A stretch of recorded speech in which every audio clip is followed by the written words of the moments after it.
ok? Boa noite, graça e paz a toda a igreja aqui reunida. E bom dia, boa tarde ou boa noite para quem vai estar assistindo a aula gravada. Depois vocês dão um feedback aí como é que está o áudio, porque a gente está sem microfone hoje. Aconteceu um pequeno acidente aqui, um incidente. O microfone novo não pegou direito o adaptador e o outro que tinha aqui, o professor destrambelhado foi ajeitar aqui o negócio e acabou caindo, não consegui aqui encaixar. A gente até orou, rapaz, para ver se ele feito aquele jovem que caiu enquanto Paulo pregava, se ele ressuscitava, mas o bichinho não quis pegar hoje. Mas o Senhor está no controle de tudo. Vamos dar continuidade. Estamos estudando, né? Escatologia, tema sobre o anticristo. Estamos avançando e o ponto que estamos estudando agora é o segundo ponto, que é quem é o anticristo, né? Isso, o primeiro ponto foi a origem do anticristo. Quem é o anticristo? Porque a gente está vendo sim, quem é o anticristo, e dentro de quem é o anticristo a gente encerrou mais essa parte, está vendo também algumas características, ok? Como a Bíblia realmente apresenta quem ele é e algumas características desse personagem escatológico. Então, quem ele é, a gente já avançou, já viu alguns pontos, já tem as aulas aí que estão gravadas. O anticristo é um espírito, o anticristo é um sistema, o anticristo é uma pessoa, ok? A gente viu também na última aula. Ele é aquele que vai profanar o templo e matar a muitos do povo de Deus. Ele é aquele que vai perseguir o povo de Deus e vai liderar essa perseguição. E a gente viu que há um foco que a Bíblia destaca, principalmente em judeus e cristãos. E aí a gente já entrou em algumas características, né, dele, que não terá respeito, a Bíblia diz, ao desejo das mulheres, ou ao desejado, seria a tradução mais harmônica ali com o original do texto. Ao desejado, ao preferido das mulheres, a gente viu do que se trata isso, né? A confusão que muitas vezes acontece é que as pessoas não se aprofundam nessas características que a Bíblia fala, em toda a Bíblia, vai apontando, vai descrevendo esse personagem, às vezes com nomes diferentes, e acaba confundindo. O anticristo é apenas uma coisa, é só um sistema que vai estar operando no fim dos tempos. Não, é uma pessoa, mas de forma isolada, não vai ter um sistema, não. São todos esses pontos que a Bíblia vai apresentar. E a gente viu os textos, viu os argumentos, algumas interpretações, ok? Até nessa questão de ele não ter respeito ao desejo das mulheres, alguns até interpretam que poderia ser um homossexual, ou alguém teria uma preferência desse tipo, né? Mas a gente vê que não é o mais correto, porque ali a palavra no original vai falar realmente isso, ao desejado, ao preferido das mulheres, e a gente viu o entendimento do que isso se trata. Tá aí nas outras aulas, você vai voltando e relembrando e conferindo, ok? A gente parou no ponto que foi outra característica dele, né? Essas três finais aqui, que é ele não honrará, a Bíblia diz que o anticristo no fim dos tempos, e agora a gente já vai dando prosseguimento, ele não honrará nem ao Deus dos seus pais, e aí tem um detalhe, né? Que esse Deus aí seria Deus com D maiúsculo, ok? Não honrará a Deus algum, e aí há vários deuses, mitologias, e os deuses inventados pelos homens, aí com Deus com D minúsculo mesmo, qualquer outro Deus, mas ele honrará a um Deus da guerra, que o texto vai dizer, ou um Deus estranho, ok? Abra a sua Bíblia aí, em Daniel capítulo 11. A gente vai ler do versículo 36 até o 39. Daniel capítulo 11.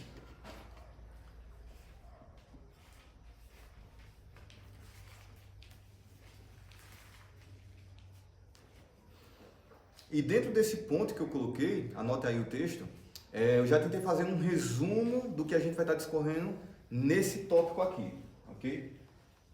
Então, se você prestar atenção nesses detalhes, você já vai ter uma dica.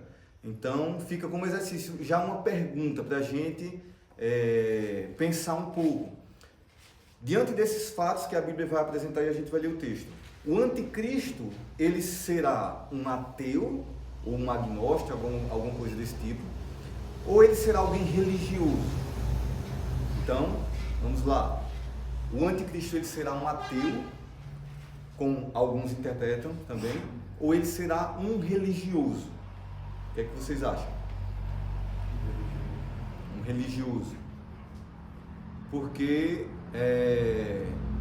quando se fala assim que ele não vai honrar o Deus dos seus pais, nem a Deus algum, então alguns interpretam também, muita gente boa, que ele será um ateu, um tipo de agnóstico, que é aquele camarada que ele crê numa força maior, que existe alguma coisa, pode ser um alienígena, pode ser um extraterrestre, pode ser a força da natureza, isso é um agnóstico, mas não crê numa divindade específica.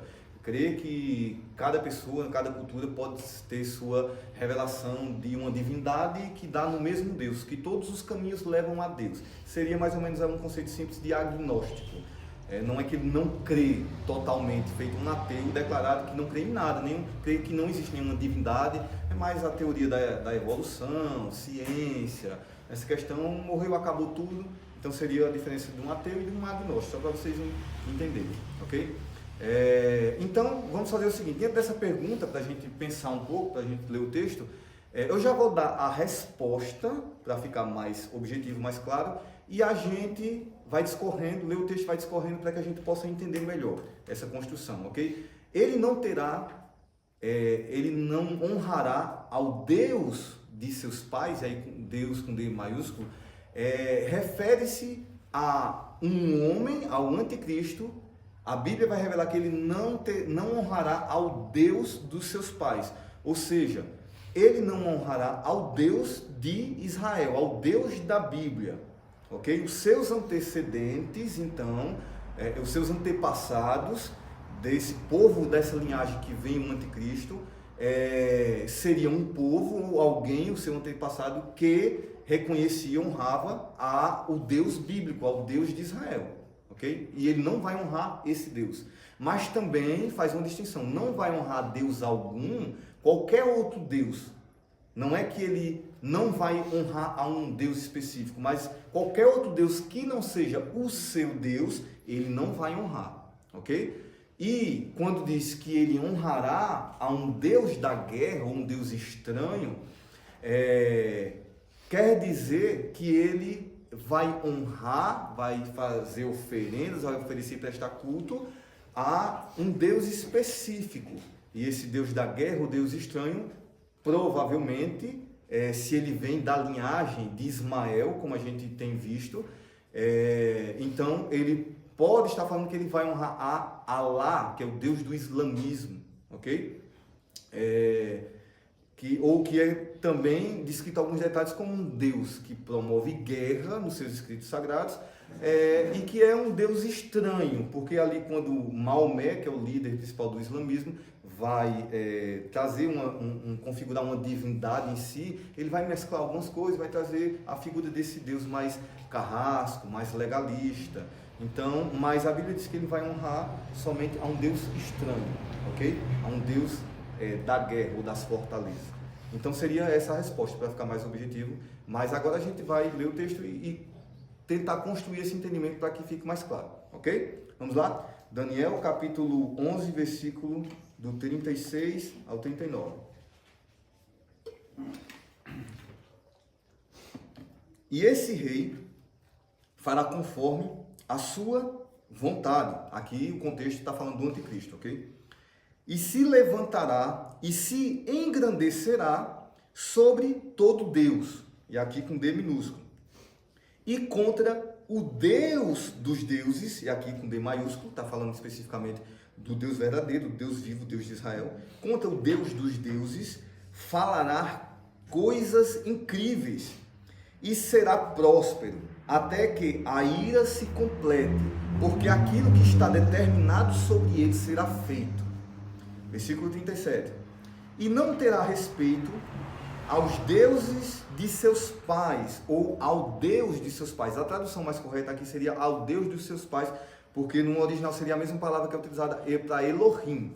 Mas como Elohim também em alguns casos poderia falar de Deus em si, porque é uma palavra de divindade no plural, é um Deus mais plural. Então alguns aqui interpretaram, essa daqui é a Almeida Revista e Corrigida, é mais atual. Revista e Corrigida já traz essa tradução mais aberta. A tradução mais fiel ao original vai trazer a palavra que está Elohim, que seria o Deus. Aqui ele faz uma diferença, ao Deus de seus pais. E aqui o Deus, como ele falou no versículo anterior, no contexto, é o Deus de Israel. Podemos prosseguir? Então, versículo 37, né? Ele não terá respeito ao Deus de seus pais, nem terá respeito ao amor, ao desejo das mulheres, foi o ponto que a gente viu na aula passada. Nem honrará a qualquer outro Deus, porque sobre tudo ele se engrandecerá. E o versículo 38 e o 39, né? Mas ao Deus das fortalezas, ou dependendo da sua tradução, ao Deus da guerra, ele honrará. Olha só. E a um Deus a quem seus pais não conheceram, ele honrará com ouro, com prata e com pedras preciosas e com coisas agradáveis. Ok? Então, fica bem claro, né? Que nesse caso, ele não honra ao Deus de seus pais, ele não honra a qualquer outro Deus, mas ele honra um Deus específico. Alguns até interpretam que ele será um ateu ou agnóstico por causa especificamente mais pelo versículo 37, que é quando diz que ele não honrará nem ao Deus dos seus pais, nem a Deus algum. E quem interpreta dessa forma, principalmente pregadores, estudiosos, teólogos da linha mais pré-tribulacionista, que é a linha que crê que vai haver um suposto arrebatamento secreto, a igreja vai ser tirada de repente sem ninguém ver. Os pregadores mais dessa linha, não todos, porque sempre vai ter uma divergência, mas a maioria crê dessa forma, ensina dessa forma, né? Interpreta dessa forma esse versículo, que como diz que ele não honrará ao Deus do seu pai, dos seus pais, nem a Deus algum, então provavelmente pode ser que ele seja um ateu ou agnóstico. Então, e para reforçar esse argumento, eles até vão utilizar, né, quando Paulo, ele lá em 2 Tessalonicenses capítulo 2, versículo 4, ele vai dizer que o anticristo se opõe a tudo que se chama Deus ou se adora. Porque se você quiser anotar aí para depois verificar, 2 Tessalonicenses capítulo 2, versículo 4.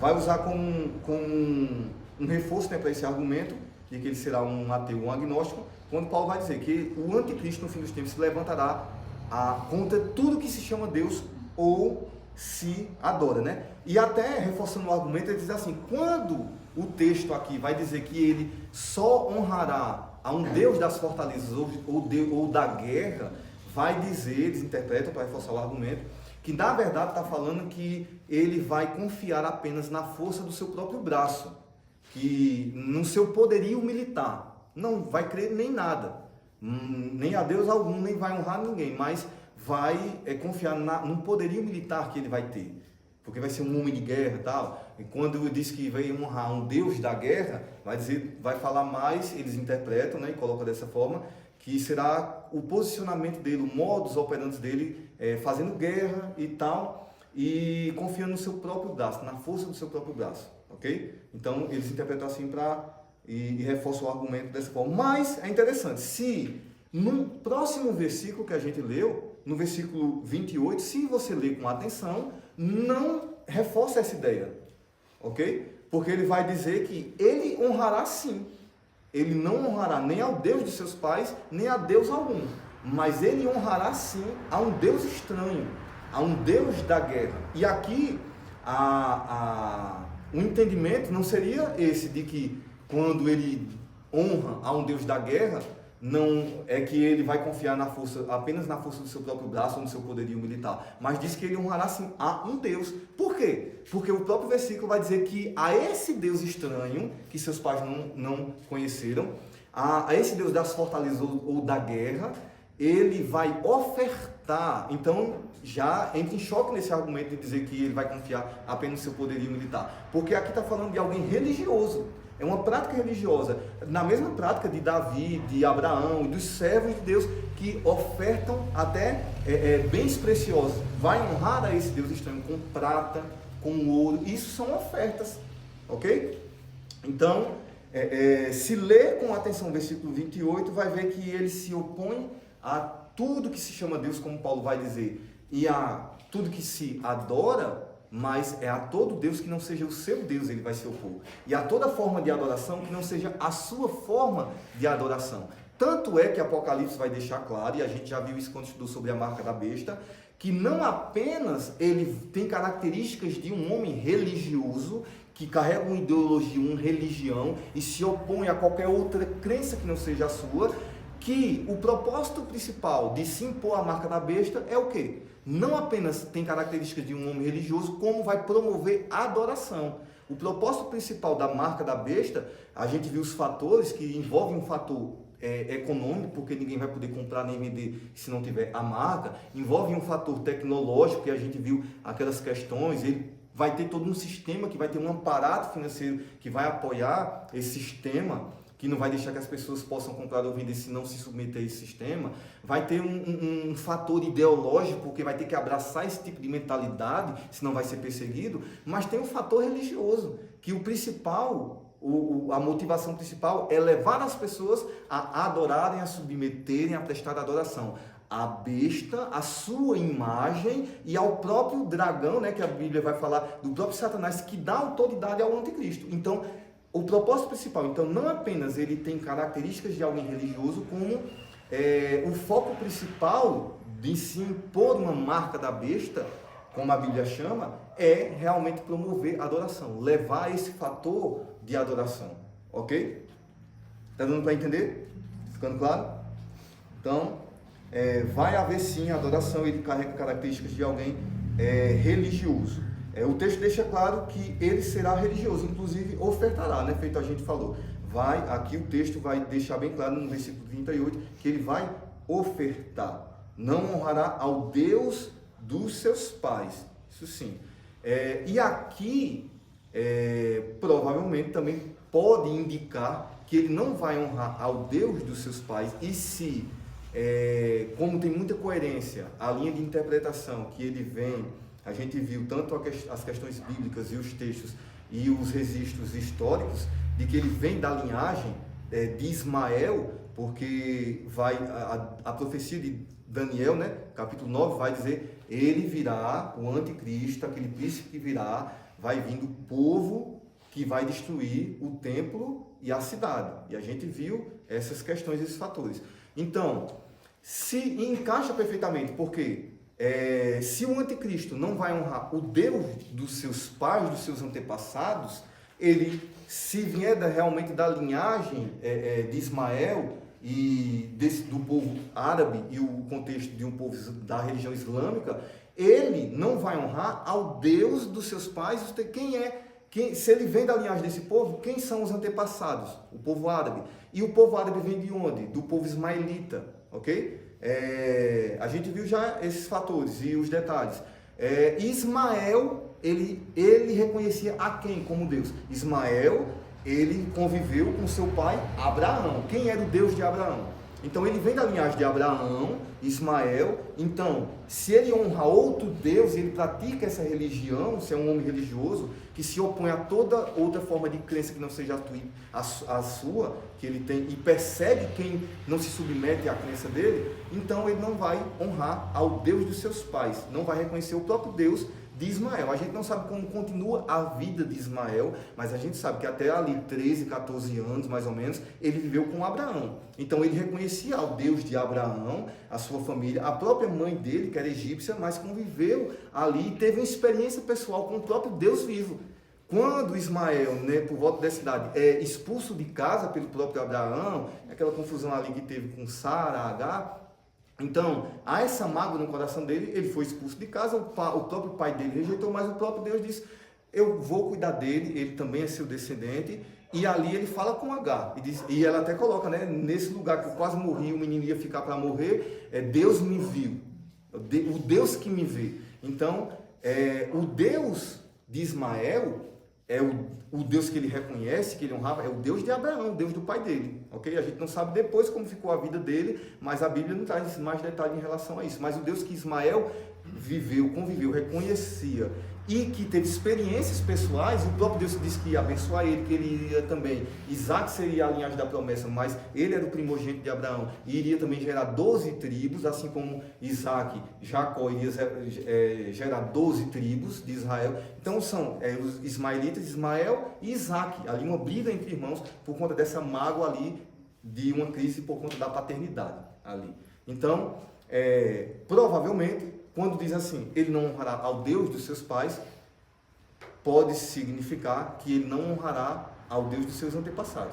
E encaixa perfeitamente nessa questão, que o Deus dos seus antepassados, ele vem da linhagem de Abraão e de Ismael, honrava ao Deus de Israel, ao Deus da Bíblia.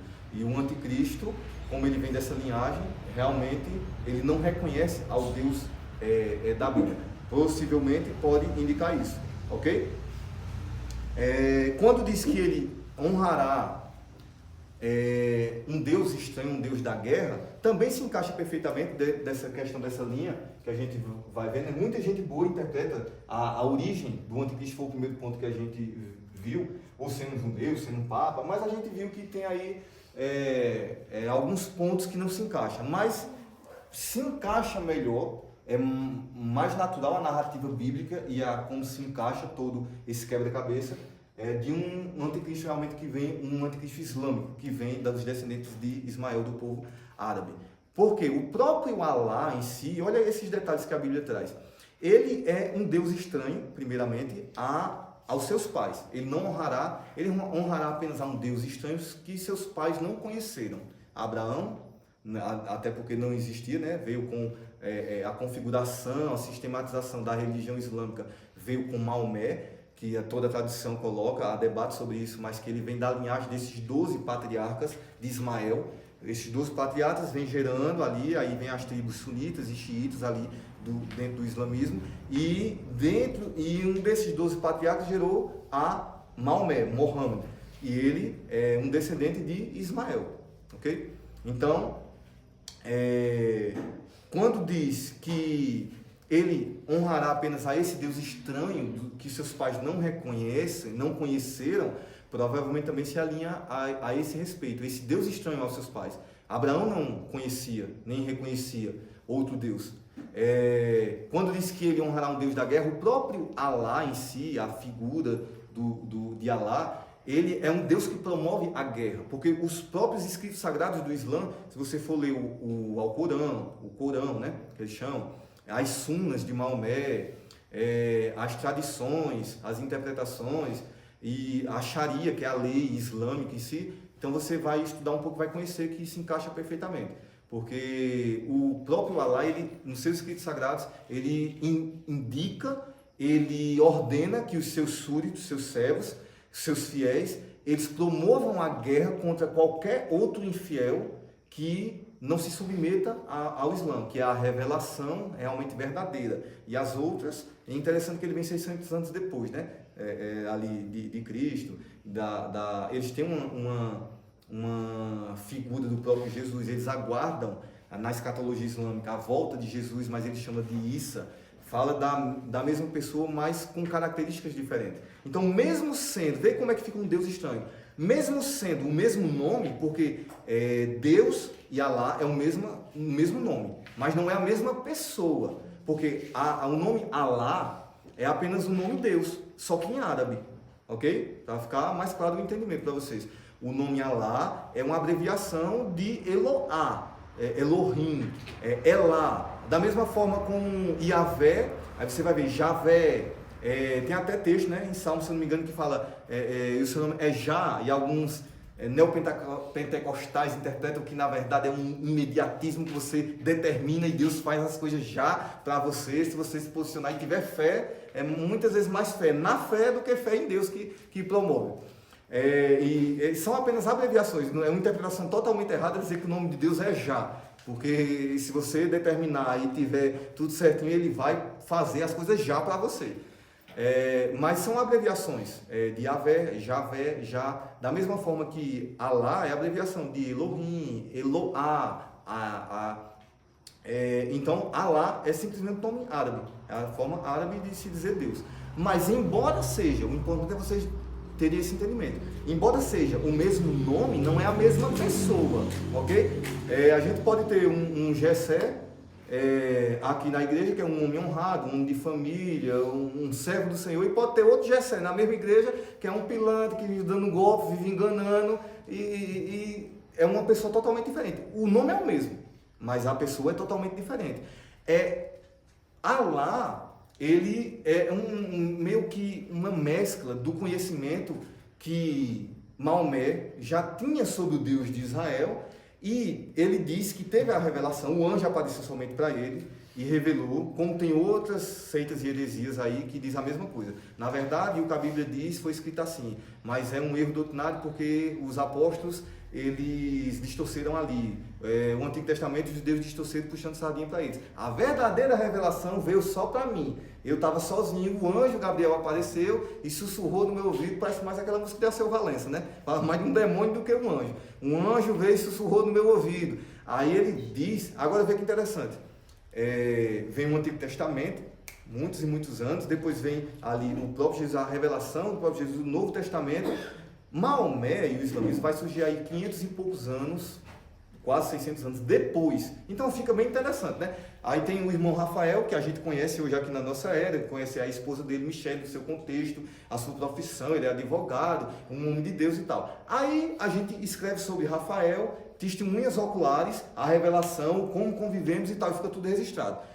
Passa-se 100 anos, Rafael morre, sua família todinha, passa 200 anos, não tem mais ninguém agora para contestar a possível revelação que eu tenha. Aí passa 300 anos, 400 anos, 500 e poucos anos depois, eu vou escrever sobre Rafael. Eu digo, tá vendo aquele pessoal que conviveu com ele, escreveu? Tá tudo errado, tudo distorcido. Na verdade, eu tive a revelação de quem era Rafael. Aí começa a pintar, configurar uma persona totalmente diferente do que era Rafael, mas dizendo que é a mesma pessoa. Dá para entender, né, como é? Então fica fácil. O cara surge 600 anos depois, 500 e poucos anos depois, e diz que agora teve a revelação verdadeira, que a Bíblia está errada, que o Novo Testamento também está errado. Mas ele crê no Deus de Abraão, crê, só que tem algumas coisas erradas ali, então vamos reconfigurar. Crê em Jesus como um grande profeta, não como Deus, mas como um grande profeta de Alá. Então ele vai mesclar e configurar uma divindade cruel e legalista, mas ele diz que essa é a verdadeira revelação, e agora vai implantar essa religião. E esse Deus, que agora, porque ele vem de um contexto ali de Medina, de Meca, a cidade de onde ele veio e faz a peregrinação, Maomé, então eram muitos ali, o povo, mesmo árabe, mas que vivia de tradições politeístas e tal, e que acreditava em vários deuses também, né? E ele vai agora começar a perseguir, fazer guerra contra todos aqueles, e vai configurar ali entre aqueles deuses apenas um, que é verdadeiro, que ali promove o nome de Alá e tal, e traz esse mesmo nome, né, do Deus de Israel, só que agora com características diferentes. Para você ter uma ideia mais ou menos de como é que surgiu, como é que vem, aí 600 anos depois. Os mormons seguem a mesma linha, os mormons é bem mais recente, mas o líder dos mormons é Joseph Smith, e ele teve a mesma ideia. Ele disse que estava sozinho e teve a revelação. O anjo apareceu para ele e agora vai trazer a revelação. Aí por isso que você, nos mormons, não temos nenhum preconceito, nada contra os irmãos ali, as pessoas, mas contra a doutrina em si a gente tem que falar a verdade, e o que tiver que confrontar tem que confrontar a doutrina. A nossa diferença aí é no campo das ideias, e não no campo pessoal. Então você vai ter a Bíblia Sagrada e vai ter logo após o livro de Mormons. Você só vai entender se você entender a revelação que Joseph Smith teve, que o anjo deu, da verdadeira revelação de quem é Jesus. Então vai ter o livro dos Mormons explicando realmente quem é Jesus. Aí vai trazer poligamia, vai trazer umas coisas aí que você vai entrar quando vai estudando em seitas e heresias, que é bem complicado. Mas geralmente surge assim, dessa forma. Então por isso que diz um Deus estranho. E é bem estranho, porque vai mesclar algumas características do Deus de Israel, do conhecimento que ele tinha, vai distorcer, adaptar ali e promove uma religião. E ele vem promovendo guerra, e inclusive nos escritos sagrados tem detalhes e mais detalhes de como, através de guerra e de perseguição, submeter o infiel ao Islã. Ou ele aceita, ou ele é perseguido, e ele tem que ser morto ou decapitado, que é a pena capital. E tem vários e vários textos nos escritos sagrados do islamismo, detalhando com requintes de crueldade como você perseguir e matar um infiel, se ele não se submeter. Ok? Então, é uma divindade cruel, legalista, mas que também tem outra face, que é a questão de apresentar o lado bom da evangelização. Lógico, vai apresentar a parte boa, mas os escritos sagrados, quando você vai estudar as sunas, o Corão e as tradições em si, a Sharia, você vai ver realmente que não fala de uma religião de paz, e sim de guerra. Por isso que diz que ele honrará, se ele realmente vem, que se encaixa perfeitamente a um Deus da guerra, das fortalezas, ou a um Deus estranho que seus pais não conheceram. Ok? Ficou claro em relação a isso? Até nessa questão de ele não honrar o Deus de seus pais, dele não honrar Deus algum que não seja o dele, e ele honrar apenas um Deus da guerra e das fortalezas, um Deus estranho, se encaixa também perfeitamente na interpretação de um anticristo que vem realmente formado e descendente de Ismael. Ok? Alguém tem alguma pergunta? Podemos prosseguir?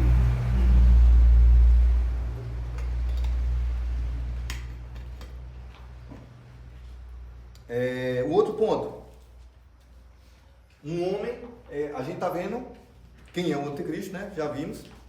E agora está entrando mais na questão de algumas características que a Bíblia aponta sobre esse personagem escatológico. Outra questão interessante ele será, uma característica do anticristo que a Bíblia aponta, ele será um homem mestre na arte do engano, ok? De intrigas. Alguém que promete, mas não cumpre o que prometeu. Então, essa algumas características que a Bíblia também apresenta a respeito do anticristo. Anote aí, e abra aí Daniel capítulo 8, volta aí, alguns capítulos de Daniel. Daniel capítulo 8.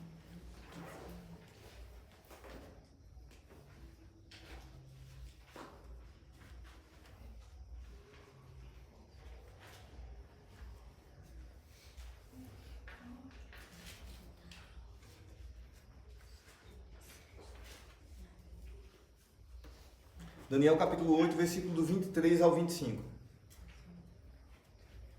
Vai definir bem, destacar bem essa característica do anticristo. Você deixa anotado aí, porque eu vou ler numa versão aqui que fica mais explicado, que é a Nova Bíblia Viva. E você acompanha aí, deixa anotado o texto. Porque ela, além de ser mais atual, mas também ela não perde mais as palavras no original, a tradução no original. Daniel capítulo 8, versículo do 23 até o 25. Então, anote aí e vê só como é que a Bíblia diz. Mas no fim do seu reinado, quando acabarem... Peraí, deixa eu ver se está na versão aqui que eu tinha separado. Versículo 23, Daniel capítulo 8. Quando esses reinos estiverem chegando ao fim, quando a rebelião e a maldade tiverem chegado ao máximo, vai subir ao poder um rei muito mau, astuto, e olha a característica dele, mestre em fazer tratos e não cumprir.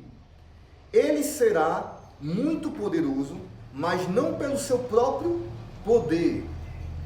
Ele será bem-sucedido em tudo o que fizer. Destruirá todos os seus inimigos, mesmo se tiverem grandes exércitos. Além disso, fará muito mal ao povo santo. Versículo 25. Será tão astuto nas suas mentiras e enganos que vai derrotar muitos inimigos, apanhando-os desprevenidos, enquanto pensam que estão em segurança.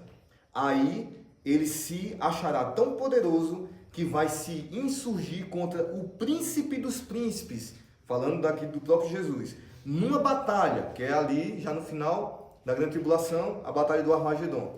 Mas quando isso acontecer, ele vai ser destruído, e não pela força humana, ok? Porque a gente viu lá, né, em Isaías 63, quando vai falar também a respeito daquele texto de Apocalipse 19, quando fala da volta de Jesus, que diz que o que há no seu coração, o dia da vingança do Senhor, quando ele voltar, reunir o seu povo com ele nos ares, e ele vai marchar. e aí ele vem pela Jordânia, lembra? Pisa ali no Monte das Oliveiras, aquela questão que a gente viu na sequência ali da questão do arrebatamento, quando a gente estudou sobre o assunto. E vai dizer que ele vai promover isso, nem braço, nem mão humana vai lhe auxiliar, mas o próprio Messias, o próprio Jesus, na sua vinda, irá pisar o lagar da ira de Deus. Lembra que essas expressões que utiliza ali em Isaías 63? Então ele vai falar dessas questões aqui. E vocês viram o destaque, ele vai falando de alguém que é mestre no engano, que vai persuadir, que vai enganar, que vai conquistar dos outros, mas através de guerra e engano, com uma artimanha do engano, mas promovendo guerra, ok? Ele será alguém que terá um grande poder de persuasão. É como se fosse um político, para dar um exemplo, que é um bom articulador, mas que ele usa da influência que tem para poder ter vantagens sobre as pessoas através daquilo que ele promete e muitas vezes não cumpre, ok? Ter vantagem, trazer engano. A palavra no original ali que vai trazer, no final do versículo 23, que vai trazer para enigma ali e tal, será mestre em enigma, porque algumas traduções aí, eu não sei se a sua traz adivinhações. Ele será mestre, será astuto em adivinhações. Umas traduções traz assim, não seria uma forma mais correta, porque a palavra no original, essa palavrinha aqui, ó, no hebraico, a palavra Sheidan, não sei como é que a pronúncia correta. O Shaidan, ou Shidá, seria CH, essa palavra aqui, vou anotar aqui. C-H-I-Y, deixa eu ver se tem um Y. D-A-H, né? Transliterado para o nosso alfabeto, para a gente poder entender. Então a palavra ali no final do versículo 23 é essa aí, ou Shaidan, ou Shidá, que é traduzida, ela pode ser traduzida por enigma, por isso que algumas traduções, não observando muito o contexto e o sentido original, vai trazer adivinhações, como se fosse alguma coisa esotérica ou mística, tal. Ele será astuto em adivinhações. Não é muito nesse sentido que está trazendo, não. A palavra enigma ali é como se fosse, deixa eu ver se eu consigo dar um exemplo. Lembra quando Sansão, ele está ali para casar com uma mulher filisteia, ali que é mulher do povo inimigo de Israel, e ele inventa de fazer uns joguinhos com enigmas para ter vantagem sobre o povo. Ele faz ali umas apostas, quem ia adivinhar? Ele vai falar do leão, do mel, que foi o leão que ele tinha matado, depois voltou e encontrou o mel. Aí ele faz uns enigmas.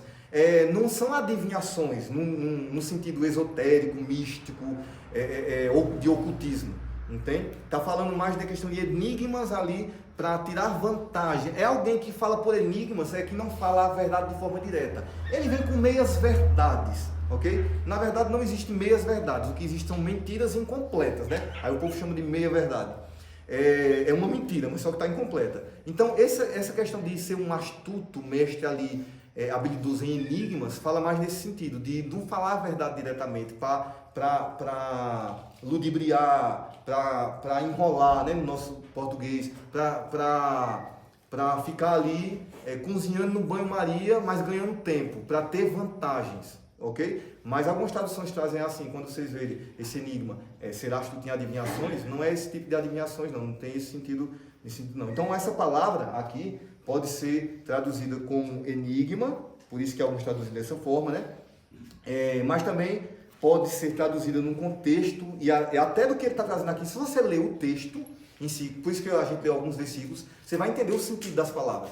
Não está falando aqui de ocultismo, de adivinhação, está falando de engano, ok? De intrigas. Ele promove intrigas, porque ele promete e não cumpre. Algumas traduções vai trazer a corrigir de fiel, que é mais antiga, mesmo vai trazer mais perto do original da palavra, ao meio de corrigir de fiel, se eu não me engano vai trazer. Ele será astuto, mestre, em prometer e não cumprir o que prometeu.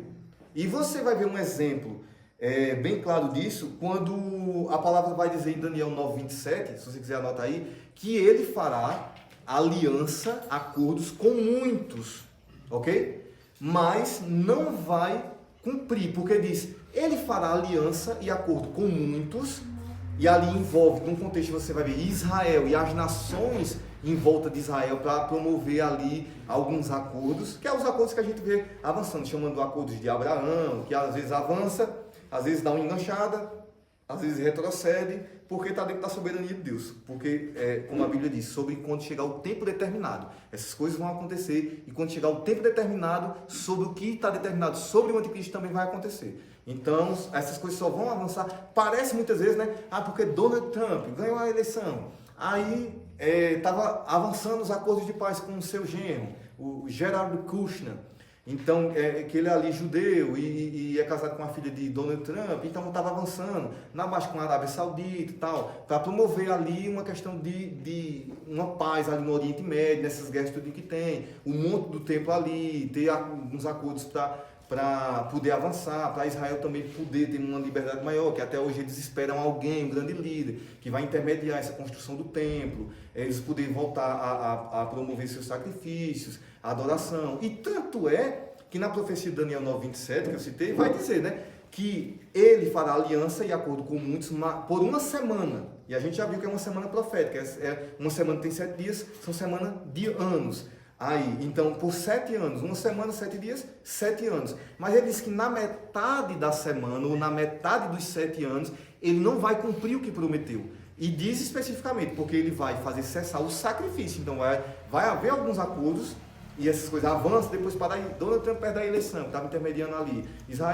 Estados Unidos a favor de Israel, algumas nações. Está se aproximando de Arábia Saudita, Bahrein, Sudão e alguns países ali. Outros não querem acordo de forma nenhuma, que é como Turquia, Irã. E a gente vê geopolítica e as coisas, como vai acontecendo aí. É importante para a gente ver o cumprimento do que está acontecendo e a gente fazer uma leitura escatológica através da Bíblia, ok? E não pegar o que está acontecendo e tentar interpretar a Bíblia. Pegar a Bíblia e ver o que está acontecendo. Aí, às vezes, aí parece que parou esses acordos, não vai acontecer e tal. E depois aí vai alguns acordos, coloca outro jogador ali, bem articulado. Mas só avança se um líder do Islã, do Oriente Médio, autorizar. Então sempre tem um sheik, um árabe, um califa, ou se promove califa, que seria um grande líder que vai juntar, reunir todo o povo árabe, muçulmano, mesmo com as suas diferenças ali, xiitas, sunitas e algumas subdivisões, mas num propósito, quando falo de um propósito só, então eles se unem. Então fica ali meio que intermediando. Então diz que ele fará cessar o sacrifício. Na linguagem, na Nova Bíblia Viva, que é essa linguagem que eu li aqui, se você quiser aí, anota Daniel 9:27. Aí eu vou ler aqui só esse versículo para você entender melhor. Que ele diz assim, ó, apenas escute, anote e escute. É só um versículo. Esse rei, falando do anticristo, fará uma aliança de paz com Israel, que deverá durar uma semana, ok? Aqui é a semana profética. No meio da semana, na metade desses 7 anos, ou seja, com uns 3 anos e meio, ele vai quebrar a sua palavra e não vai cumprir o que prometeu. Lembra dessas características que a gente falou? Que ele não promete o que cumpre, vem com intrigas e enganos. Ele vai obrigar o povo a parar com os sacrifícios e as ofertas. E depois, com o ponto alto de todas as suas maldades, esse inimigo vai desrespeitar horrivelmente o templo de Deus. Ok? Mas o que está determinado sobre ele vai acontecer no tempo certo. Ok? Então voltamos. Teve uma falhazinha técnica aí, mas já consertou. A equipe da mídia rápida aqui, astuta, e já resolveu vamos dar prosseguimento. A gente estava falando, quando a gente falou da questão da profecia de Daniel, capítulo 9:27, né? Que eu tinha lido aqui, que é essa questão de que, corroborando aquilo que a gente estava falando, dessa característica de ele ser um mestre na arte do engano, da intriga, vem com guerras, e que promete, mas não cumpre. Porque a própria palavra vai dizer que ele faz uma aliança, um acordo com muitos, e durante uma semana, né? Por uma semana, que é a semana profética de 7 anos, na metade da semana ele não cumpre os acordos, ele volta atrás, e o texto que a gente leu aqui, ok? O próprio Paulo vai dizer em 1 Tessalonicenses, se você quiser anotar aí, capítulo 5, versículo 3, né? Que as pessoas envolvidas nesse engano, nessas articulações do anticristo, elas vão dizer a paz e segurança.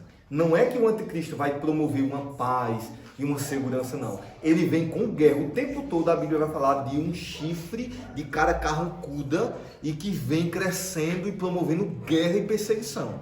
principalmente ao povo de Deus, judeus e cristãos no fim dos tempos, como a gente viu outra característica dele no ponto anterior. Mas ele não vem promover paz e segurança, mas as pessoas, por conta desse engano, lembra? Mas ele tem um propósito, ele quer vantagem. Ele vem promovendo guerra, ele vem ameaçando, ele vem fazendo acordos, mas dizendo assim, se você não se ajeitar, feito quando pega dois meninos brigando, se você ficar aqui, você ficar aqui. Se você não se comportar, vai apanhar os dois. Ele vem dessa forma, não é dando uma de bonzinho, é promovendo guerra, é ameaçando. Tanto é que o texto que a gente leu, vai dizer que ele conquistará muitos e destruirá seus inimigos e formará um grande reino, diz, né, um grande império, mas não com suas próprias forças, porque até nisso vem intriga, porque não é o anticristo em si, por mais que ele tenha autoridade dada por Satanás, que vai promover esse sistema. É tudo dentro do controle da soberania de Deus, porque diz que lá em Apocalipse vai dizer que 10 chifres, e vem a interpretação dizendo que são 10 líderes, 10 reis, 10 chifres pequenos, e ele é outro chifre, um 11º, que surge do meio desses, mas que tem uma treta ali. Ele diz que ele tem uma treta, faz uma guerra entre 3 ali, subjuga 3, mas no final esses 10 acabam entregando o poder a ele. Até o sistema do anticristo e o império que ele levanta e as suas alianças, com esses enganos, essas intrigas, diz que não é ele que promove por si só, mas através do engano do diabo, de intrigas e dessa persuasão, desse poder de persuasão que ele tem. Até esses 10 líderes ali, essa coalizão ali, 10 nações, vai dizer que são 10 líderes dessas nações, vai entregar o poder a ele. Mas que antes ainda tem uma briga ali entre 3. Diz que ele subjuga 3 e depois, ali no meio dessa guerra, os 10 vai e entra em comum acordo de entregar o reino e o poder a ele, de poderio militar, alianças militares, ok? Então, Paulo vai dizer que quando as pessoas andarem falando a paz e segurança, que vem debaixo desse engano, então, de repente, é quando ele quebra esse acordo, não cumpre o que promete, de sobrevirar sobre eles, que estão iludidos com isso, com esse engano dele, sobrevirá sobre eles repentina destruição. E como uma mulher que está em dores de parto, de modo nenhum eles vão escapar. É isso que Paulo vai dizer. 1 Tessalonicenses, capítulo 5, versículo 3. E é interessante que na escatologia islâmica, o Mahdi, que eles chamam, que é o anticristo deles, ou o grande líder, e eles reconhecem realmente como um anticristo, ok? É o grande líder do islamismo que virá no fim dos tempos para promover essa grande jihad, que eles chamam, essa grande guerra santa. A escatologia islâmica diz que o Mahdi, olha, presta atenção aqui, vê que interessante como é que se encaixa. Quando você vai estudar a escatologia islâmica, os textos sagrados do Islã, você vai ver que, olha, não parece uma simples coincidência. O Mahdi, que será esse grande líder muçulmano do Islã, que vai surgir no fim dos tempos, que tem as mesmas características que a Bíblia aponta para o anticristo, diz que esse Mahdi, esse líder, vai fazer um acordo com o judeu por 7 anos. Olha que interessante. A escatologia islâmica, o texto sagrado islâmico, vai dizer que o grande líder deles, no fim dos tempos, vai fazer uma aliança com um judeu, que vai intermediar isso com outro, durante 7 anos, que é a mesma contagem de tempo exata que a Bíblia diz que o anticristo vai fazer uma aliança com Israel e com muitos ali, para promover essa paz, esses acordos, durante 7 anos. A mesma contagem de tempo exata. Não é interessante? O próprio Isaías, ele vai falar uma coisa interessante, uma profecia. Abra aí a sua Bíblia em Isaías capítulo 28. Porque Isaías, ele vai dizer que os judeus, no fim dos tempos, farão uma aliança com a morte e com o inferno. Aí vocês lembram dos cavaleiros do Apocalipse? Um é o inferno, a morte, o inferno segue e tal, tudo mais, que vem aí nas características do próprio anticristo, abrindo um caminho quando os cedos começam a se abrir. Isaías capítulo 28, versículo deixa eu ver aqui, do 14. Isaías capítulo 28, versículo do 14 até o 18. A gente ganhar um contexto aí. Vai dizer que Israel, no fim dos tempos, presta atenção nos detalhes que a gente vai ler, diz que eles farão uma aliança com a morte e com o inferno. E isso, o texto é bem claro, diz que é um pouco antes da vinda do Messias estabelecer o seu reino. Vê que interessante. Isaías capítulo 28, versículo 14 até o 18. ouvi, pois, a palavra do Senhor, homens escarnecedores, que dominais este povo que está em Jerusalém. Porquanto dizeis, fazemos aliança com a morte, e com o inferno fizemos acordo. Quando passar o dilúvio do açoite, não chegará a nós, porque pusemos a mentira, olha a característica dele, a mentira por nosso refúgio, e debaixo da falsidade nos escondemos. Portanto, assim diz o Senhor, Deus, eis que eu assentei em Sião uma pedra já aprovada, pedra preciosa de esquina. Quem é a pedra de esquina? A pedra angular. E vai dizer, né? Que está bem firme e fundada. Aquele que crer não se apresse. E regrarei o juízo pela linha, e a justiça pelo prumo, o prumo do Senhor, quando viu o Messias no seu reino de justiça. E a saraiva, olha, aqui as descrições de juízo que virão no fim dos tempos, né? Saraiva, que é aquelas pedras com fogo, gelo e tal. Saraivas varrerá, que é a mesma coisa que a gente viu no Egito, né? Nas pragas do Egito. Varrerá o refúgio da mentira, essas alianças, esses exércitos do anticristo. E as águas cobrirão o esconderijo. E o versículo 18. E a vossa aliança com a morte se anulará, e o vosso acordo com o inferno não subsistirá. E quando o dilúvio do açoite passar, então sereis por ele pisados. Ok? Olha que profecia interessante. E aqui você percebe que está falando do fim dos tempos, né? Que ele vai falar que Israel vai fazer, ele vai dizer o profeta Isaías. E essa profecia nunca se cumpriu na história. Então a gente aguarda ela se cumprir, até porque ele dá o contexto da profecia. Ele diz, você Israel, por conta da perversidade do coração de vocês, muitas vezes abandonam no Senhor, vocês não querem reconhecer, não vão reconhecer nenhum Messias quando ele vier, que foi o que aconteceu, vocês um dia vão fazer aliança e acordos com a morte e com o inferno. E diz, você vai ser julgado por ele, porque ele vai vir com engano, com intrigas e ludibriando o povo com acordos e alianças. E vocês vão cair nisso porque rejeitam o Messias. Rejeitam o Deus de Israel. Porque toda vez que a nação de Israel se desviava, né, ele vai dizer, você é minha noiva, você é minha esposa. Aí depois ele vai dizer, você está agindo como uma prostituta, como uma meretriz. Que você cai em adultério, né? Muitas vezes ele vai trazer a idolatria como um adultério. E ele vai falar dentro desse contexto. Aí ele disse, sabe quando é que isso vai acontecer? Quando estiver próximo de vir saraivas, juízos de Deus, e essa pedra de esquina, que ainda nem tinha a revelação de quem era, né? E vai dizer, Pedro vai dizer, ele, Jesus, é a pedra de esquina, a pedra angular, o qual todos os construtores e os profetas fundamentaram a construção. E vai dizer, a minha pedra de esquina, a minha pedra angular já está pronta para, no tempo certo, intervir na história da humanidade, quando tiver o tempo certo, que é nesse tempo que vocês vão fazer esses acordos.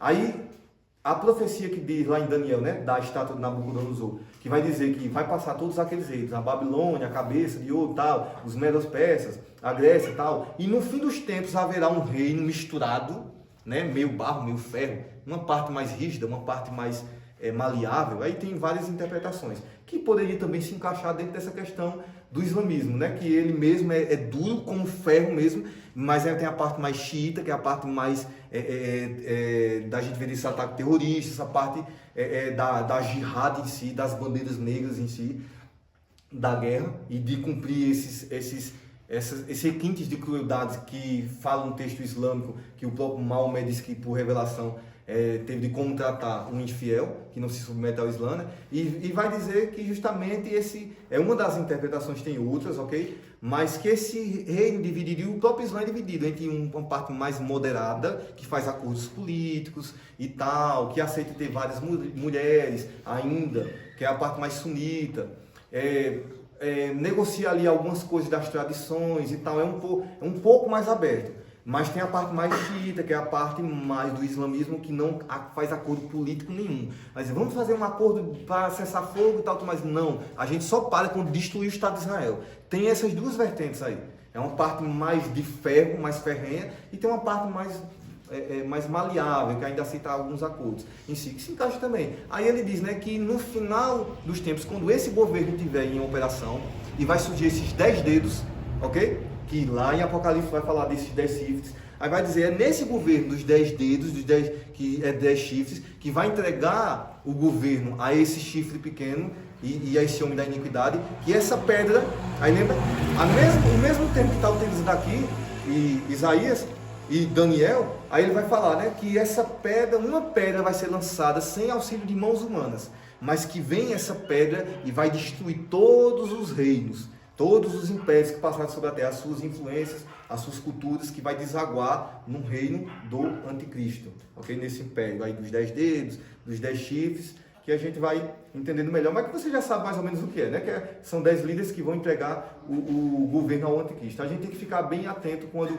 coalizões de países, e diz que são chifres pequenos, são líderes de lugares, de países que não é tão grande assim e tal, mas que tem auxílio desses outros acordos, né? Entre países e tal, acordos econômicos, políticos e tal. Mas quando essa coalizão estiver formando para entregar o governo, fazer aliança com um camarada só que vai estar à frente disso e tal, mas a gente vai entendendo esses detalhes melhor, só para a gente se atender aqui, se ater principalmente à profecia. O próprio Daniel, se você quiser anotar aí, eu vou ler aqui é só um versículo também, Daniel capítulo 11, versículo 32, que eu vou ler nessa versão aqui da Nova Bíblia Viva, que às vezes traz um sentido mais claro e mais próximo também do original. Daniel capítulo 11, versículo 32, ele vai trazer algo dentro desse sentido também. Ele vai dizer, ele prometerá muitas vantagens. Lembra esse negócio do enigma? Não falar a verdade de forma direta, mas vir com enigmas ali, querendo tirar vantagem. Aí diz que esse rei, aqui está falando no contexto do anticristo, ele prometerá muitas vantagens aos que violaram a santa aliança e se submeterem ao seu governo e aos seus acordos e às suas alianças, porque eles agora se submetem a uma aliança por conta de vantagens e por conta tem uma palavra que está me fugindo agora.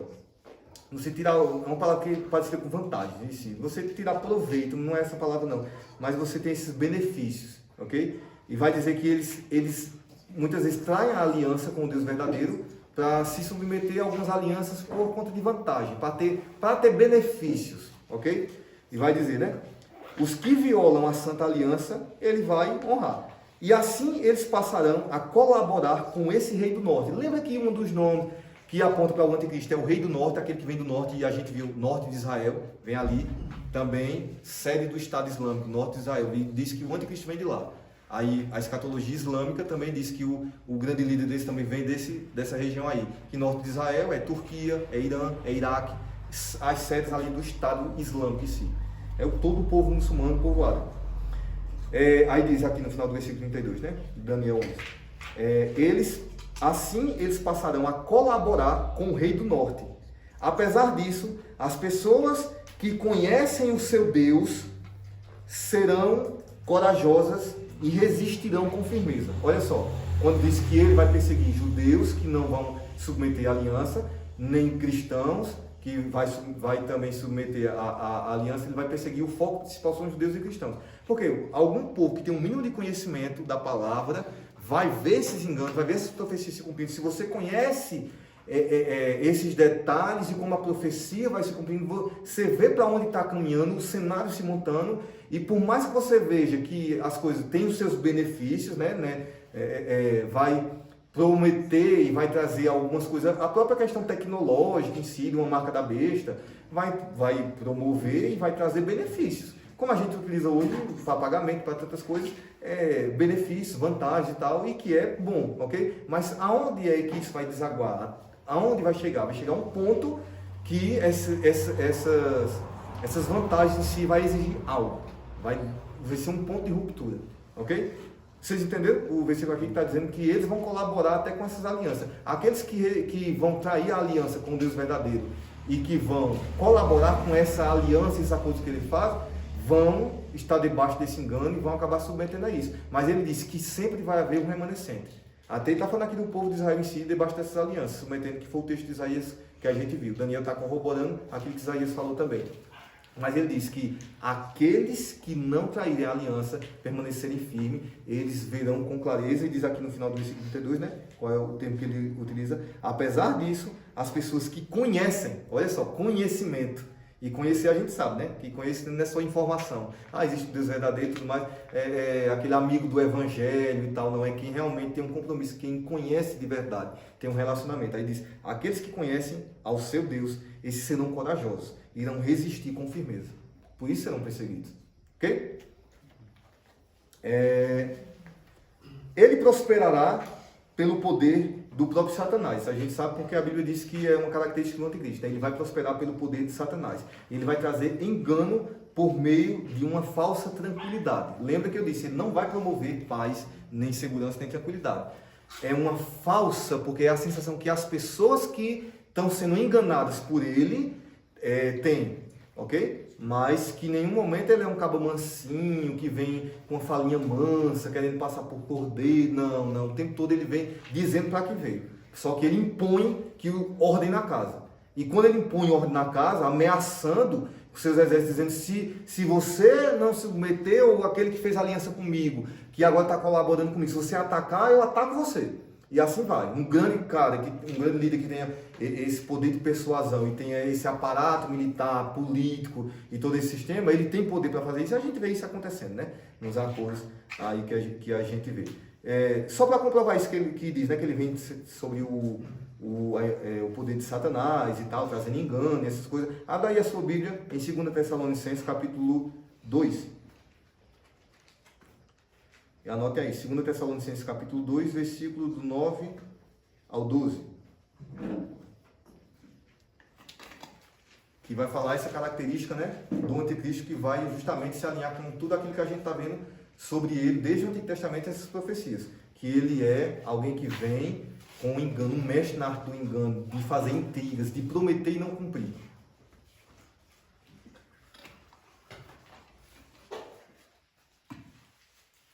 Segundo...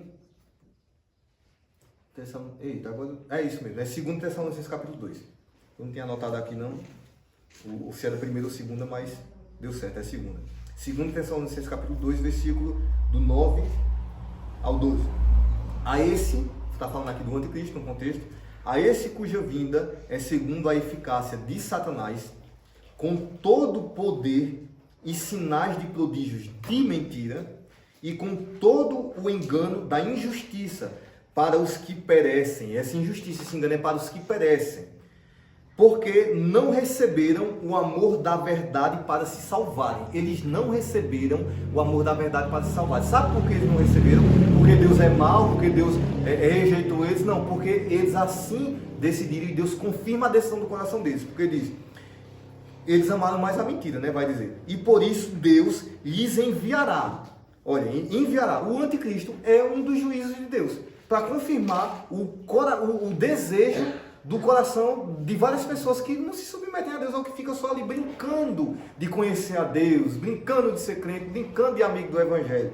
E por isso Deus lhe enviará a operação do erro, versículo 11, para que creiam na mentira, versículo 12, para que sejam julgados todos os que não creem na verdade. Antes eles tiveram prazer em quê?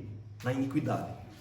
É um juízo de Deus que Deus permite esse engano, essas intrigas e essa articulação, esse poder de persuasão que ele tem. É uma das características dele que serve como juízo do próprio Deus para selar a decisão do coração daqueles que amam mais a iniquidade do que a verdade, que distorcem a verdade no lugar preferem a mentira do que a verdade, que distorcem, né, a verdade.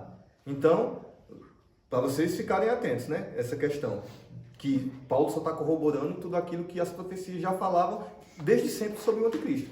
Essa característica dele, que ele vem com engano, né, com intrigas, um mestre nessa arte de fazer engano. Ele promete e não cumpre, ok?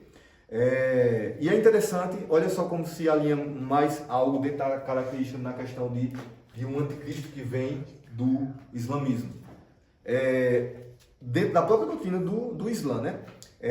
A tradição islâmica, ela tem um termo que traz uma justificativa moral para o uso estratégico de engano. Vê só, dentro da doutrina do islamismo, eles têm um termo, e tem até outra palavra parecida, mas tem um termo que justifica de forma moral, como se fosse algo bom, algo justo, algo agradável a Allah, ao Deus, que de forma estratégica enganar, trazer engano. É a mesma característica do anticristo. Ele já tem essa doutrina em si. Essa palavra é essa daqui, ó. Mais uma palavrinha. Agora essa palavra não é hebraico nem grego, é árabe. É taquia. Aqui, tá? Taquia. É I-Y-A. Essa palavra aqui. Essa palavra é uma palavra árabe, que é um termo que justifica de forma moral o uso estratégico de engano, ok? O uso estratégico de engano. Ela define um tipo de simulação, vamos colocar assim, de simulação para enganar e vencer o inimigo, ok? Ou seja, dentro da própria doutrina do Islã, isso é eles que utilizam e eles falam isso também.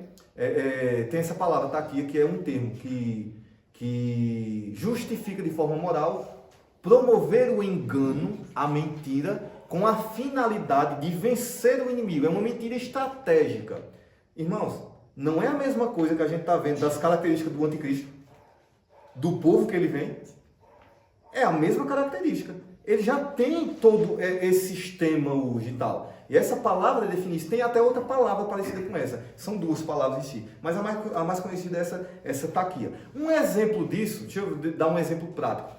Outubro de 2023, no ano passado, quando estourou aquela questão da guerra do Israel e Hamas, que está até hoje, ok? A gente está em agosto, né, de 2024. No ano passado, em outubro, não sei se você lembra, foi notícia em tudo que é jornal. Um míssil foi noticiado pelo Hamas, o grupo terrorista do Islã, que um míssil de Israel atingiu um hospital e destruiu todo o prédio. E ali morreram 500 pessoas, ok? Foi noticiado. O Hamas, ali, o povo ali da Palestina divulgou, as mídias e tal, divulgou tudo isso. Só que tem tratados internacionais que tem que investigar essa questão, porque é uma questão que gera guerra. É bem complicado, e fica um ponto de tensão. Vamos ver os detalhes. As investigações identificaram e comprovaram que, na verdade, eles fizeram uso disso daqui. Não foi um míssil, foi um foguete que atingiu, não foi o prédio e não destruiu o prédio todo, o que já é ruim, mas atingiu o estacionamento do hospital.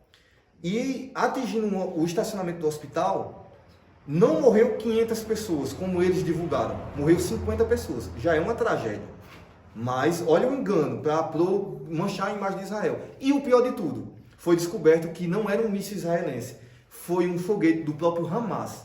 Então, olha a estratégia. Você sacrifica o seu próprio povo numa guerra para fazer mentira diante das nações, para sujar a imagem, para promover uma guerra e você agora ter liberdade. Aí começa.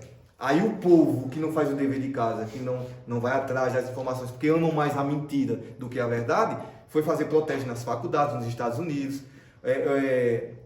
O ativismo LGBT, que se tiver lá no meio do islamismo, são degolados, são perseguidos, mas defendendo o Hamas virar. Há uns dias atrás estava aí, nas faculdades, não sei se vocês estão acompanhando os noticiários.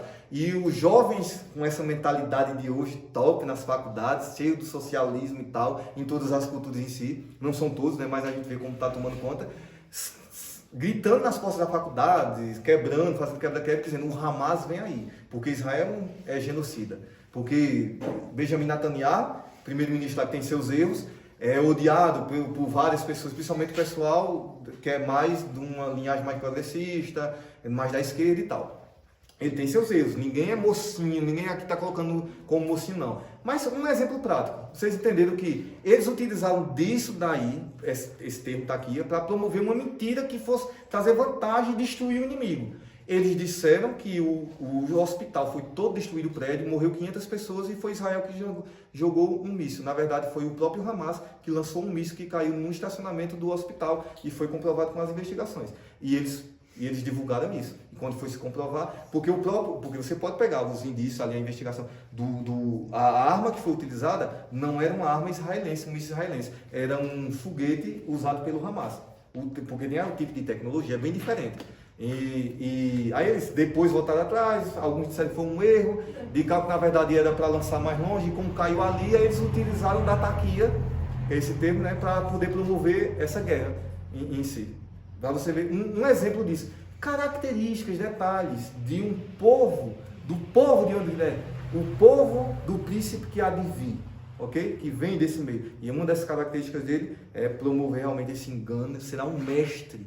Porque ele já tem toda uma doutrina assim, será um mestre do engano, de intrigas, de prometer e não cumprir, de quebrar suas promessas, fazer acordos e alianças, mas quebrar, mas só para promover vantagem, para ter vantagem, alguns benefícios em relação a isso, mesmo que passe por cima de inocentes do seu próprio povo, se precisar.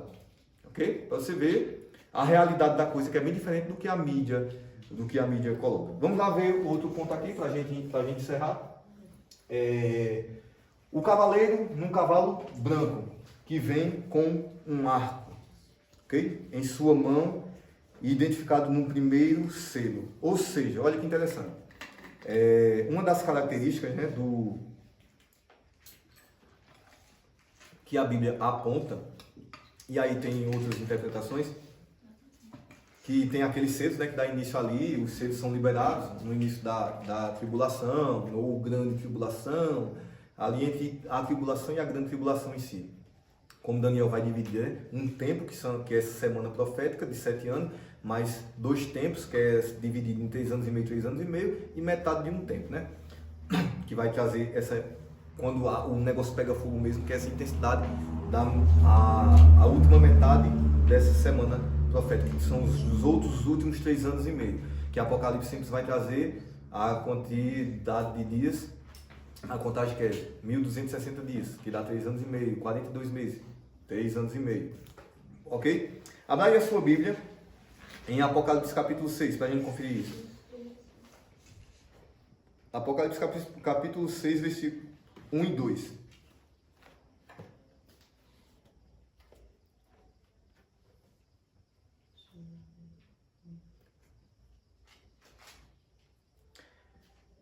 Anotou aí? E havendo o cordeiro aberto um dos selos, olhei e ouvi um dos 4 seres viventes, ou animais, né, que dizia como em voz de trovão, vem e vê. E aí João está relatando a profecia do que ele viu, né? E olhei e eis um cavalo branco, e o que estava assentado sobre ele tinha um arco, e foi-lhe dada uma coroa, e saiu vitorioso e para vencer. Ok? Olha que similaridade, né, incrível em relação ao anticristo que a Bíblia apresenta e o Mahdi, o líder islâmico que vai surgir no fim dos tempos. Tanto a Bíblia mostra o anticristo, assim, no início dessa questão dos selos, identifica esse cavaleiro do cavalo branco como o anticristo, quanto a própria doutrina islâmica identifica o Mahdi como sendo desse texto aqui, esse cavaleiro do cavalo branco, ok? Na doutrina islâmica, eles reconhecem que, olha, quando fala ali em Apocalipse, porque lembra que eles creem tanto no Antigo Testamento quanto no Novo Testamento, só que tem várias distorções. Então eles têm a revelação verdadeira, então que corrige os erros que estão na Bíblia. É isso que toda seita e heresia faz. Aí mas eles creem no Deus de Abraão, porque eles vieram do Deus de Abraão, né, a linhagem descendente de Ismael. São 2 irmãos brigando, Isaac e Ismael. Então eles reconhecem vários textos do Antigo Testamento e tal, inclusive dentro da tradição islâmica, eles dizem que foi distorcido, ok? Quem ia ser oferecido de sacrifício não era Isaac, era Ismael.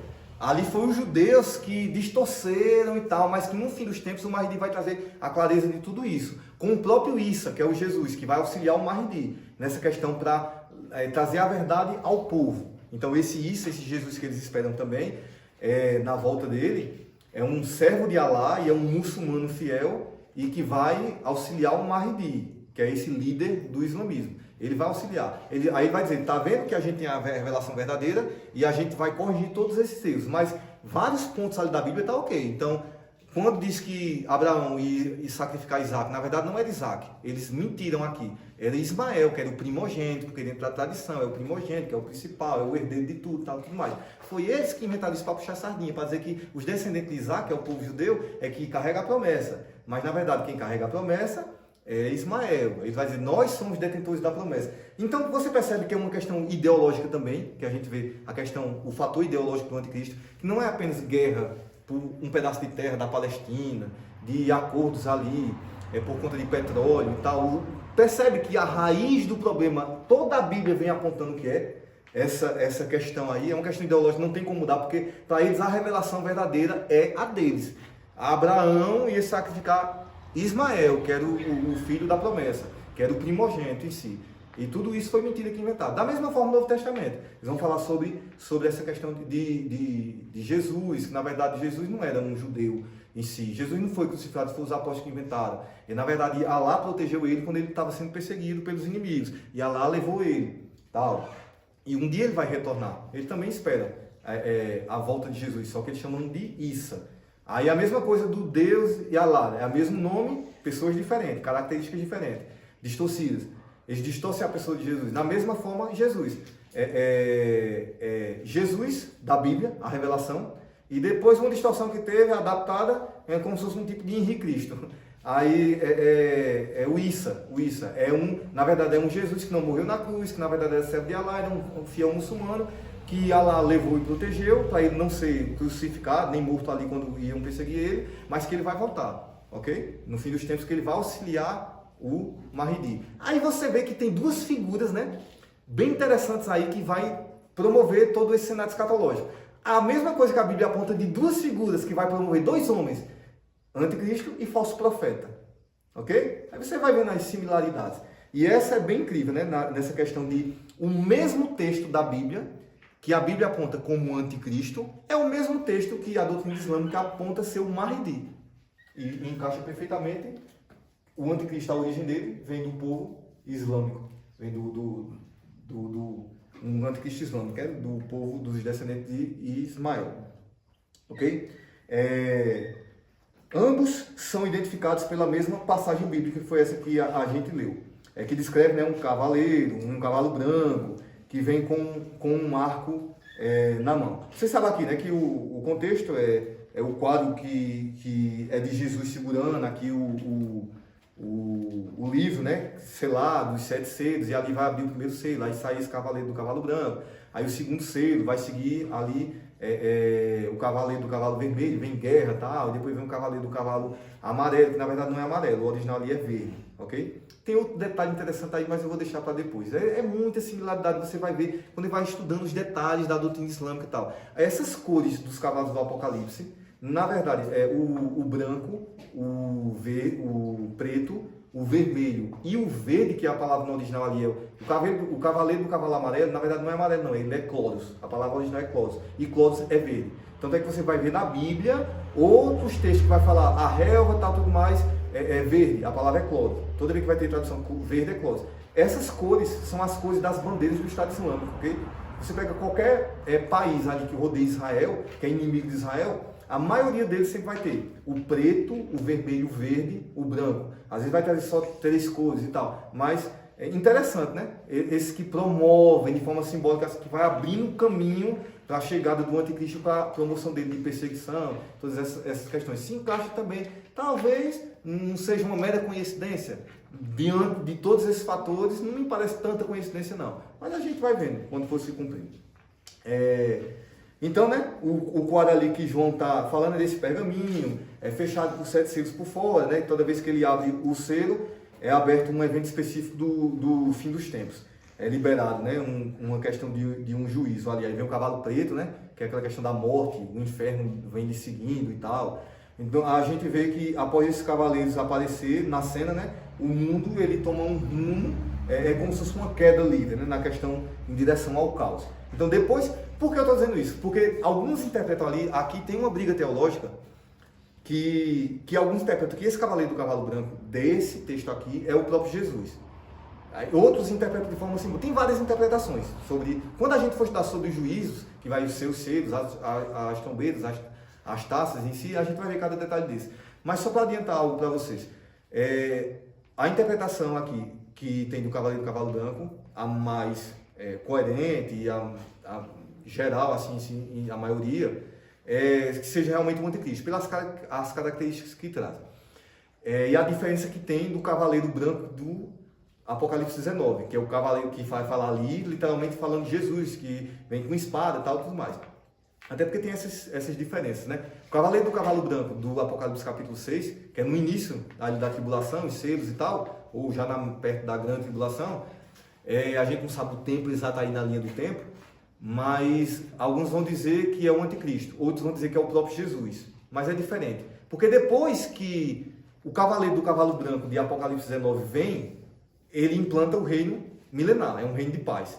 Aqui, primeiro vem o cavaleiro do cavalo branco, com um arco na mão, e o que acontece depois da vinda dele é guerra, morte, destruição, perseguição. É diferente do que acontece quando vem o cavaleiro do cavalo branco. Talvez falando dessa similaridade, né, entre o anticristo, da forma, o modus operandi que ele vem e tal. Outra diferença é que esse cavaleiro do cavalo branco aqui, de Apocalipse 6, vai vir com um arco na mão. O cavaleiro do cavalo branco, que é o rei dos reis, senhor dos senhores, de Apocalipse 19, que vem no final da grande tribulação, aqui está no início da grande tribulação. O outro vem no final, Jesus, no final da grande tribulação. Diz que ele vem com espada, que é uma espada afiada que sai da sua boca e tudo mais para julgar as nações. É diferente, tem características diferentes. Outra diferença quando fala aqui que ele recebe uma coroa, diz que esse cavaleiro do cavalo branco de Apocalipse 6, ele recebe uma coroa, ou seja, recebe autoridade, tal. E a palavra coroa aqui é Stéphanos, no grego original. A palavra para coroa em Apocalipse 19, o cavaleiro do cavalo branco, que vem em Apocalipse 19, que é Jesus, o rei dos reis e senhor dos senhores, é outra palavra que utiliza para aqui, é diademas. Stéphanos é um tipo de coroa inferior, vamos colocar assim, que alguns reis ou imperadores, vamos dizer, utilizavam, e que era mais dadas também para aqueles que competiam nos Jogos Olímpicos, que vem desde aquela época, né, da Grécia e tal, que eles recebiam por competir, vir com competição, ou seja, disputa, vir com disputa. Então ele vem para vencer, e quando ele vence, ele recebe autoridade, ok? Vê a diferença dos dois.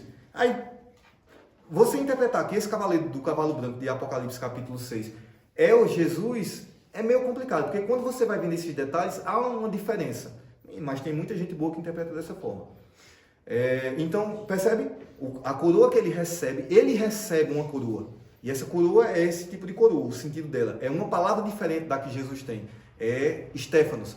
Quando fala de Jesus, Apocalipse 19, o rei dos reis e senhores, diz que ele tem uma coroa. Ele não recebe, ele já tem todo o poder e autoridade. E a coroa que diz ali que ele tem é diademas, que é um termo utilizado no grego para coroas dos reis superiores, que eram reis que estavam acima dos imperadores.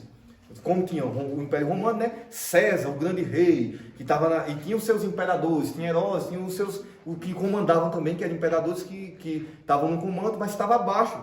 Então percebe que existe uma diferença aí, tem similaridades, mas existe uma diferença. Então alguns interpretam até, a gente encerrar esse ponto, esse cavaleiro do cavalo branco, uma linha mais ideológica, que não crê de forma literal, nem o milênio é literal, é mais simbólico. Até diz assim, você vai ver algumas interpretações dizendo que esse cavaleiro do cavalo branco de Apocalipse capítulo 6, na verdade é o evangelho, a força do evangelho que vem para vencer, que vem conquistando. Aí o evangelho não foi nem vitorioso, ele foi derrotado aqui, né? Porque vem o evangelho vencendo, depois vem morte, guerra, destruição, perseguição. Tem vários detalhes que quando a gente vai ver, a forma mais coerente de você interpretar realmente fala do anticristo. A própria escatologia islâmica, ela reconhece que esse texto fala do anticristo. E eles se orgulham em dizer que o líder que vem, olha que interessante, o líder que virá, o Mahdi, será anticristo, será um anticristo. O anticristo que nós sabemos que vem, que identifica como esse personagem, eles também identificam o anticristo, só que o anticristo deles, assim, nesse termo, nessa palavra aqui, anticristo, num termo no sentido de o seguinte, ele é anticristo porque ele vai vir para colocar ordem na casa e tirar as distorções que os cristãos trouxeram. Porque os cristãos, eles idolatram Jesus, que é um grande profeta de Alá. Quando Isa voltar, quando Jesus voltar, Alá permitir que ele volte, olha que ele chega tão perto, né? Porque Maomé vai pegar o que ele já sabia 600 anos depois da Bíblia, do Antigo e Novo Testamento. Ele chega tão perto, ele vai dizer, Jesus, Isa, o verdadeiro Jesus para eles, que é o Jesus fiel, muçulmano, servo de Alá, que vai submeter ao grande líder Mahdi, que é esse líder islâmico, que seria o anticristo, e diz que ele se submete, ele vem debaixo da autoridade dele, e que na verdade, ele vai fazer essa intermediação também, e ele vai destruir o próprio cristianismo. Olha que interessante, Jesus vai destruir o cristianismo, porque na verdade o cristianismo é uma distorção, porque eles pegaram um grande profeta de Alá e idolatraram, dizendo que ele é o filho de Deus, que ele é divino, que ele tem a natureza divina. Então Jesus, na interpretação de Maomé, vai voltar para corrigir esses erros. Então ou você aceita a verdade revelada a Maomé, ao grande profeta, ou você vai ser perseguido e morto, porque você está idolatrando Jesus, que é só um grande profeta. Ele não é Deus, nem tem a natureza divina, na interpretação de Maomé, e assim estabelece os textos sagrados do islamismo, ok? Mas percebe a diferença? Mas é interessante que o mesmo texto, que eu quero que vocês tenham atentos, o resumo de tudo isso que eu quero que vocês guardem, é que o mesmo texto que a Bíblia aponta, com essas diferenças, né, esses embates teológicos aí, mas que aponta que é o anticristo vindo, é o mesmo texto que a doutrina islâmica reconhece que é o Mahdi, que é o grande líder islâmico que virá no fim dos tempos. Ok? Só esses detalhes. Deixa eu ver só se tem mais alguma coisa aqui para a gente encerrar, para a gente encerrar por aqui, e na próxima aula a gente parte já para o próximo ponto. Ok? Interessante, só um texto aqui para vocês confirmarem isso que a gente está falando. Não sei se é coincidência, uma mera coincidência, ou se era apontando algo dentro desse entendimento. Diz que esse cavaleiro do cavalo branco, de Apocalipse capítulo 6, vem com o que na mão? Um arco. Interessante. O cavaleiro do cavalo branco de Apocalipse, que ali deixa claro que é Jesus, o Rei dos Reis, o Senhor dos Senhores, vem com espada. Quando a Bíblia vai falar de Ismael, ela vai dizer que Ismael se tornou um grande caçador e habilidoso com arco. Olha que interessante. Aí encaixa perfeitamente na interpretação de que se fala que ele é um descendente de Ismael em si, é uma característica dele, que apontava para esse anticristo que vem da descendência de Ismael. Ok? Abra a sua Bíblia aí e anote Apocalipse não, Gênesis. Não é o último livro, é o primeiro livro da Bíblia. Gênesis capítulo 21, versículo 20. Só para você ver que não é coisa que eu estou tirando da cabeça, ou que alguns estudiosos tiram da cabeça, não. A gente está aí seguindo os detalhes e as características que a Bíblia apresenta, não que as tradições apresentam. Gênesis capítulo 21, versículo 20. Só um detalhe.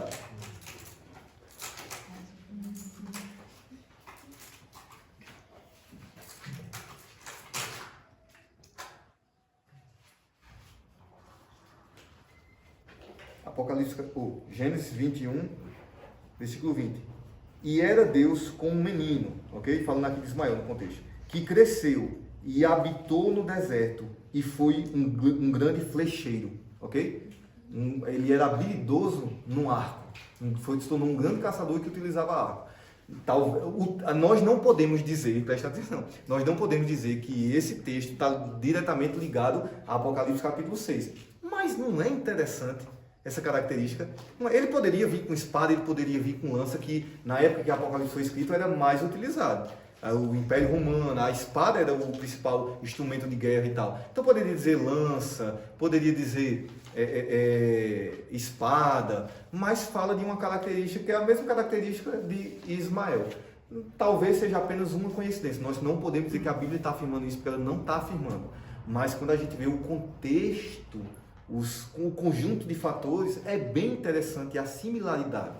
São coisas sutis que vai fazendo com que a gente tenha um entendimento maior e mais profundo e menos repartido, fragmentado do que a Bíblia vem apresentando em todo o tempo. Da origem do anticristo, do povo que ele vem, da ideologia que ele carrega. Então, o que é que a gente viu hoje para encerrar? Que ele vem como um mestre de engano, de intriga, ok?